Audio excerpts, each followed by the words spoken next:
Hey everybody, I am here with a fun little quick share. I made the full tutorial and then I went back through and I realized that my camera was kind of covered. So I'm going to just walk you through this, and hopefully if you have any other questions you can ask down below. I'll try to get to everything, but hopefully I can cover it pretty well. It's pretty straightforward. But here's the basic idea. So I started with a box. Let me show you. This is a box. It's for a headlamp that my husband ordered for running. And anyway, I just saw that on the dresser and I thought, oh, are you going to throw that away? It's a nice, solid, just well-constructed box. And this is the bottom of the box, and this is the piece that went over on top. Anyway, awesome little box. So of course my husband was thrilled for me to have this and to support my craft. So I got the box and I thought, you know what, I'm going to alter this box because number one, I've been looking for some cute storage for different things, just to put on my shelf and still be storage but look cute. And number two, I wanted to do something fun with the May subscription kit to kind of put everything in. And I thought, you know what, you could just have that be a box journal. And so I'm making up, I'm sure it's probably out there. I'm making up the phrase box journal, where you just make ephemera, stick it in, and then pull things out and journal on them or add pictures as you need, and then pop them right back into your little box journal. So anyway, this is the first official box journal. And I just thought it would be way fun to alter this box. So let me tell you kind of how I did it. First of all, I just found a paper, and this is a paper, it's from the May kit. Here's the last little bit of it that's left over. And I measured how tall the box is. So this box is about 3 1/8. So I went ahead and I did it at 3 3/4 so that it could fold a little bit down along the bottom and a little bit inside as well, so that it would be pretty up here on the top edge. And then I used my favorite glue stick, the Scotch glue stick, and I started on the one I wanted to be the center, which was this one, and just started gluing that down. I pressed it all down.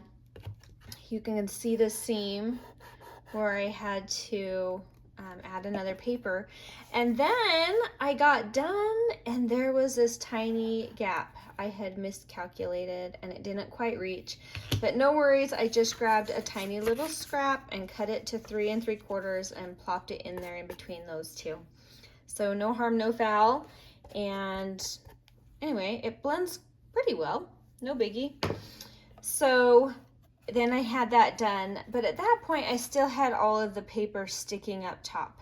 So I went ahead, I used my art glitter glue to glue those down. I started with the bottom because it was smaller, and I just started the 2 long sides first and pushed them down, and then I went ahead with the 2 short sides. And then I went ahead and I did that with the tall top sides as well, using the art glitter glue and pushing everything down as I went. And anyway, so at that point the box was completely just covered with paper.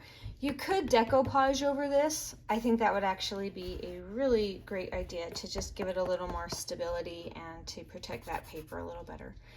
Then I went around and I just inked every edge, which didn't take long at all. And I just like to add more ink, what can I say? So I inked everything up to give it kind of a grungy vintage vibe, so it'll match everything that's going to go into my little box. All right, then it was time to decorate. So I kind of laid things out how I wanted them. I have these, let me show you how they look. They're just little book plates. I think they're Tim Holtz. I'm going to go back through and look through my purchases. I'm not sure where I got these, but I think I can find them and I will post a link below. And they have tiny little screws. You can see right there, tiny little screws. And so I just lined up where I wanted my book plate, and I used this awl that I use for my signatures and sewing them together. And I made the 2 holes, and then I got these screws in place. And you'll be glad that you don't have to rewatch that, because I forgot to grab a little screwdriver, and it was actually quite exciting trying to get those in. So you're welcome. Now you don't have to watch it. But they got in, and then it looked really lovely. But it was actually nice that I didn't get them in at first, because I had this cute little definition that I wanted to put down into that, and it was actually nice that it was a little loose. So I put that in, and then I tightened the screws down. Now this cute thing, I know this is Tim Holtz, and it looks just like those library card catalog pulls. Can you see that? Let me give you a better angle. And they come like this in 2 pieces, like a little doorknob kind of. Anyway, I punched another good size hole with my awl and came up through the back, and then tightened down the little handle on that, just like so. And then I have now a little handle. So you'll see inside this box, you can still see the tips of these screws, and there's the back of that screw. So I think it should be fine. I'm considering maybe putting some bookbinding tape or something to kind of protect against that catching on lace or something from some of the ephemera that I put in there, but not too shabby. All right. So I also glued lace starting here in the center and just going all the way around. It ends right back here at the back.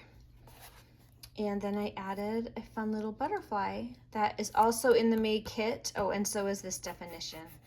So anyway, lots of fun stuff from the May kit, but you can tell you can really just do this with anything and make a whole collection of just cute, pretty storage, because not only do we want cute, pretty journals, but we want cute, pretty storage too. I know you've thought about it. Don't deny it. So anyway, fun, easy project. Hopefully that all made sense. I'm trying to think if there's anything that I missed. So if you can think of anything, go ahead and ask down below. I'll try and find all the links for everything that I can. And hopefully that'll help you out if you want to try something like this. But way fun, way easy. I hope you enjoyed it, and we'll talk to you later. Bye.